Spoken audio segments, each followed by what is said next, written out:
Pooh. Hey guys, welcome or welcome back to my channel. If you're new here, my name is Vish and welcome to another recent reads. If you haven't checked out my first and the last one, it'll be up here somewhere and also in the description if you want to check out where we left off. So let's just get right into it. So the last book I talked about in that recent reads was something that I was currently reading, and that was American Gods by Neil Gaiman. I actually DNF'd it. Sorry to start on a Pooh note, but I DNF'd it, unfortunately. I think I got 230-ish pages, and it's just not for me. It's set in America. There's a lot of American references. I had the same feelings when I read The City We Became by N.K. Jemisin. There's a lot of references that I didn't get, and it hindered on my enjoyment of the story. Same thing here as well. Was not really connecting with our main character. I was intrigued with the plot, but because I just didn't care about the setting, I didn't really care about the characters, I just couldn't go through with it anymore, so I DNF'd it. Not necessarily a bad book. All I'm saying is that it just wasn't for me. I know it's a lot of people's favorites. That's fine. And a lot of people have told me not to start with this when reading Neil Gaiman. I get it. So I'm definitely going to try and read Neil Gaiman's other works because I did enjoy his writing. His writing was actually really, really good. I liked his prose. It's actually humorous, but also very lyrical, but not flowery lyrical. I really liked it. I'm definitely going to read his other works, but if you like books that, again, has a lot of American references and you like that sort of thing, it's very humorous, and there's gods in this, and the gods are not your typical mythology gods. They're very different, not whimsical, they're very dark gods, but done in a very different way. So if you like those type of things, definitely check this out. You may like it, even though I didn't. Next up, I read A Worthy Opponent by Katie Robert. This is a adult romance novel. It's part of the Wicked Villains series. I read the first first two books in September or October of 2021. And I read this in November, I think. Yes, I did. I only read 2 books in November. Anyway, Worthy Opponent, adult romance. I gave this 5 stars. This was my favorite of the Wicked Villains series. It follows Tink and Hook, because in this world, these characters have fairy tale names, and they do have certain tropes of those fairy tale characters, but they're not necessarily fairy tale characters. It's just coincidentally they have the names of them. I loved it so much. It is truly a grump romance, because they're both really grumpy, but it's the guy that's pining over the girl because the girl has issues. Peter Pan's in this.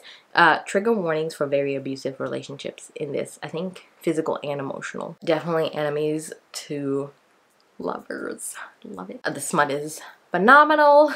Absolutely love it. Like I said, this is my favorite of the Wicked Villains series. If you're looking for a quick romance, I highly recommend this series. I know it's a bit weird thinking about them as fairy tale characters. Maybe start with this one instead of the first book, which is Jafar and Jasmine, and that's a bit weird. Like, thinking about it in your head, Jafar and Jasmine, it's a bit weird.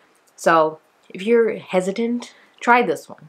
I think this one's a good place to start, even though it's the 3rd book. Next up, I want to talk about 2 books. I read them in 2 separate times, but I do want to talk about them together because they're part of a series, and that is Wondersmith and Hollowpox, the 2nd book and the 3rd book in the Nevermoor series. I buddy read this with Leanna from Leanna's Library. We both thoroughly enjoyed the series, so 5 stars, 5 stars.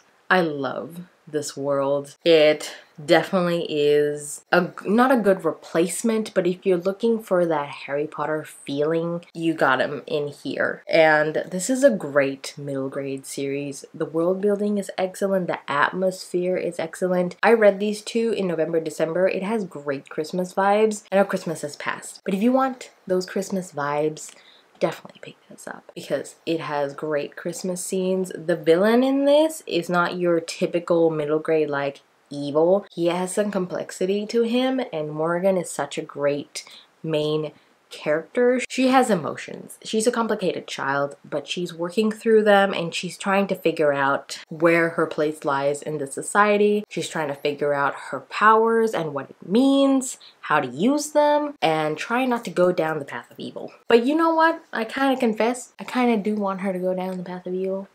just saying. I think it'll make a really cool, interesting story, but it's a middle grade. Don't think that'll happen, but it's a really, really great series. I love the world. The characters in this are so great. I love these characters so much. It's probably going to be one of my favorite series as the series goes on. And I know the size probably intimidates people, but it's a very quick read. Highly recommend the audiobook. It has sound effects. It's really good. It also has a talking cat, a Magnificat. She is sassy and grumpy. You'll like her. Also, her best friend is such a Ron. Such a Ron. Love him. I love Ron. He's one of my favorite characters. Next book I want to talk about is actually a reread, and that is Jade City by Fonda Lee. Gave this 5 stars. No one is surprised. This is one of my favorite series of all time, even though I haven't read the 3rd book. Let's not get into that. But Jade City is an adult Asian-inspired fantasy. It's a lot of politics, a lot of family drama, a lot of action. The magic system is very soft, and it's just amazing. The character work in this series in general is phenomenal. The politics in this, I know a lot of people talk about pacing issues in this series, but for me, I'm just hooked throughout this entire book, including Jade War. I'm just hooked the entire time. It's absolutely amazing. The 3rd book just came out. It's a completed trilogy now, so if you're wanting to binge this, highly recommend this series. I'm still trying to read the 3rd one. I'm rereading the 2nd one at not this moment, but I'm still in the middle of my reread of Jade War, so I can get to Jade Legacy. But I think I'm just scared. I'm scared of completing this trilogy and saying goodbye to the characters. I don't think I'm ready to do that. Yeah, I don't think I'm ready to let them go just yet. Also, I'm matching. Didn't realize that. The next book I read was actually another DNF, and that is Nothing But Blackened Teeth by Cassandra Khaw. So I picked this up on a whim, and I DNF'd it, unfortunately. I think I read the first 20% of this book, and the characters were just not it. The dialogue is so cheesy. The characters are cheesy. I just could not continue reading. They were hindering my experience of the book. It's such a short book as well that I felt like it was dragging, but it's like 100 pages. Like, how can it be dragging if it's that short? I think the characters made it that way for me. I know a lot of people love this book. That's fine. It just wasn't for me. I'm moving on. Now let's talk about something else that I love. So in November, December, I was not in a reading slump, just in a fantasy slump, and I just wanted to read things that I was drawn to. And there is this webtoon comic, Lore Olympus. I think you know where I'm going with this. So I read Lore Olympus, all of it. Like, to this day, every Sunday when it comes out, I'm reading it. Like, I'm not missing this. So because I love it so much, I got the volume. So I did read all 184 episodes, I think. I think it's 184, but anyway, I read all the episodes, but I counted this particular volume in Goodreads because that's the only thing available. So I read volume 1 of Lore Olympus, and oh my god, I love this so much. This romance, the characters in this. I didn't think I could be attached to these characters in like a graphic novel form. Like, it is insane. And like, me thinking about it right now, it's probably going to be one of my favorites of all time. As I'm reading it continuously, it's going to be my favorite of all time. These characters, I love them so much. Hades and Persephone are cinnamon rolls, and I want to keep them close to my heart. If it's not obvious, I gave this 5 stars. If you haven't read this, I highly recommend this. It is not just a romance, and it's not only following Persephone and Hades. There's a lot of trigger warnings actually. There's rape, emotion, like abuse, sexual abuse, and it is truly a great graphic novel slash webtoon comic. Their chemistry together is phenomenal. Absolutely phenomenal. Absolutely worth the hype. Absolutely. Haven't heard one bad review. If you hated it, let me know. Let me know in the comments. Let me know in the comments. I want to know. Who hated this? I want to fight. Wow, it smells so good. Also, I wish I read this before the Illumicrate version came out because I would have gotten it very quickly, but it's gone now, and I'm very, very sad. As I mentioned, I was very much in kind of like a fantasy-ish reading slump. I decided to pick up a couple of books that are very quick reads, hence Lore Olympus. And the next two books I'm going to talk about are also very quick reads, and it got me out of my fantasy reading slump, because then we'll talk about the last book, or the last two books, actually. But anyway, I picked up Horror Store by Grady Hendrix. I gave this 4 stars. It was a solid horror book. I was thoroughly creeped out by this. As you can see, it looks like an IKEA catalog, and it takes place in this IKEA-esque store. IKEA actually exists in this world, but this store is a cheap imitation of IKEA called Orsk.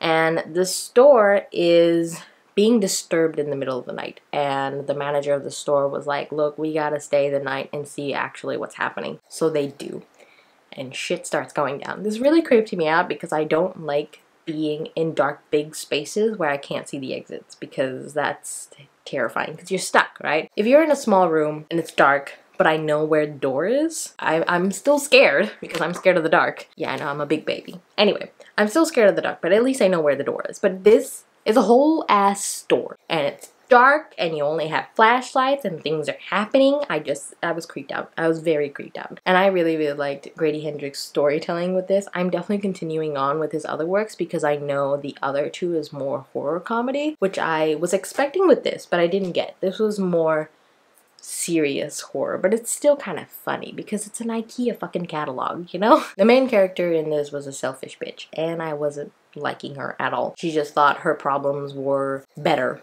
than everyone else's. But however, I do like the theme of work ethic in this, or work-life balance in this. In this, it's you're working to survive, not working to live, if you know what I mean. And also retail sucks, as you can see in this book. So great commentary, really spooked me out. It was a solid 4-star read. So my next slump buster book was Enchantment of Ravens by Margaret Rogerson. This was dud. So I think I gave this, I gave this 2.5 stars. This was not it for me. And with this book, I realized that the type of fae that I like is not the fae in this. So the type of fae in this is very Cruel Prince fae, very Cassandra Clare.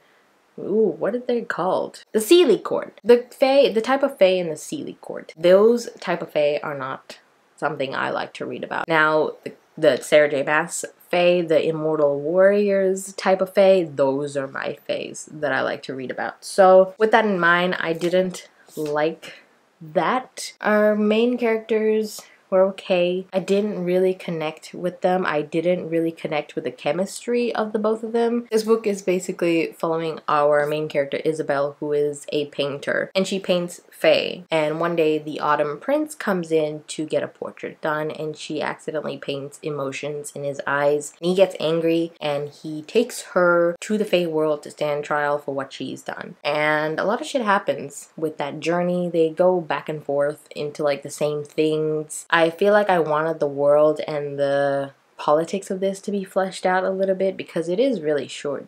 She could only put so much in like a small book. But the thing is, if it was longer, I would have DNF'd it, because I wasn't connecting with the characters. Like I said, did not understand the chemistry between these two characters or their love between them. I don't know.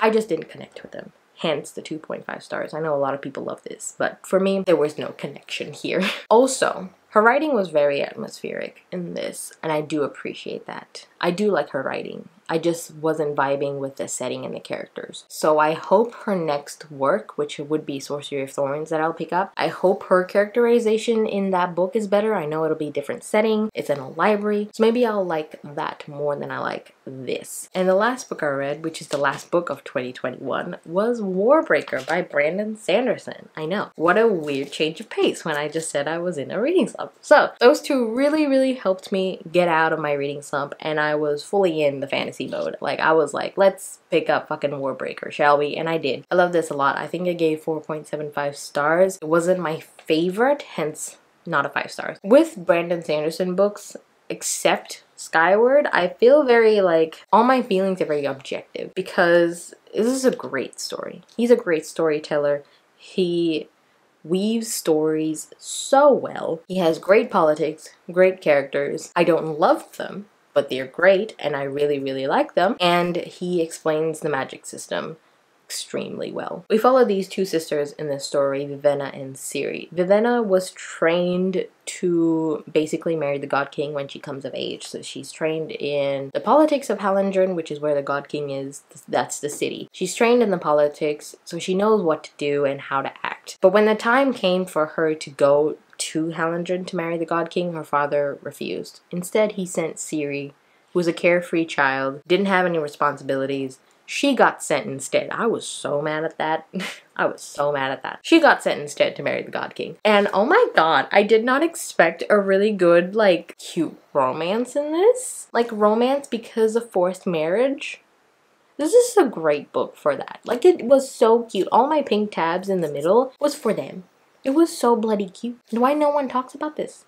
This is really cute. The magic system is based on colors, I would say. So each person is born with a breath in them, and they use that breath. It's kind of like an energy force where you use that breath plus draining color to do something, either animate an object or a person, depending on how many breaths you have. And depending again how many breaths you have heightening. So let's say if you reach like the first level, you get this ability. If you reach the next level, you get this ability. And the God King is the only person who has reached the highest level, and he has a lot of powers. He's very, very powerful. He has like something 50,000 breaths or something. Just a lot of breaths. Before I read this book, a lot of people told me that there is a sentient object that talks, and for me, my expectations going into this that it's going to be a big thing. But after reading it, it's not. The object only appears very seldomly. I was disappointed in that just a little bit. This is actually a really, really fast-paced story compared to Elantris, and it is very politics heavy, but it's very easy to follow. There's some twists and turns in this that I did not expect, and obviously it's a Sanderson book. You're gonna get a Sanderlanche. And not everything is what it seems in here, and I appreciate that. And that theme is actually in the book that I'm currently reading. Like, not everything is what it seems. Everything is not what it seems. There's a lot of questions about a certain character that I have, and I think he's doing a second book for Warbreaker, and I really want that second book so I can find out more about this character and also the sentient object. Even though there's not much of him in it, I still would want more because he sort of had a little personality, but I couldn't gauge it much because he was very seldomly in it. So yeah, I am so glad that I decided to pick this up. Another Sanderson down, might I add. I cannot wait to try and finish the Mistborn trilogy and hopefully dive into the Stormlight archive, because that is really like my Everest, I think. Okay, so those are the books that I've read so far. Right now, I'm actually currently reading The Killing Moon by N.K. Jemisin. Erin from Booked and Busy is hosting a Dreamblood read-along. I was supposed to do this myself, but again, with the whole reading slump, I didn't. So she asked me to join, and this is the first book, and it's the January pick for that. So I'm currently reading it. I am way more than halfway through, and I'm really enjoying this. I'm not loving it, but I am enjoying it. I think that her other works, I think, are better because she is also a great story weaver as well. I really love her writing. Her politics are great in this. I am just not loving the characters, and you know me, characters are a big thing for me, so I'm not loving the characters. I'm slowly warming up to one character, but there is a character relationship in this that I'm just not very comfortable.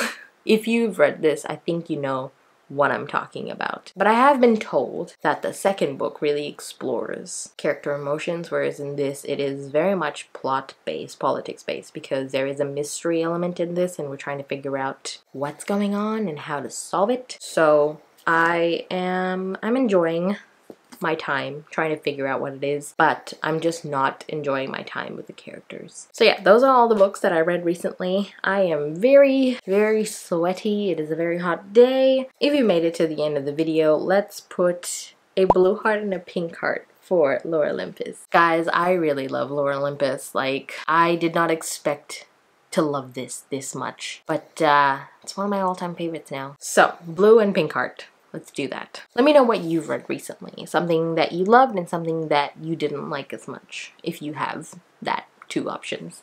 Let me know in the comments below. Like this video if you liked it, subscribe if you haven't. All my socials are linked down below if you want to check them out. Thank you guys so much for watching, and I will see you in my next one. Bye!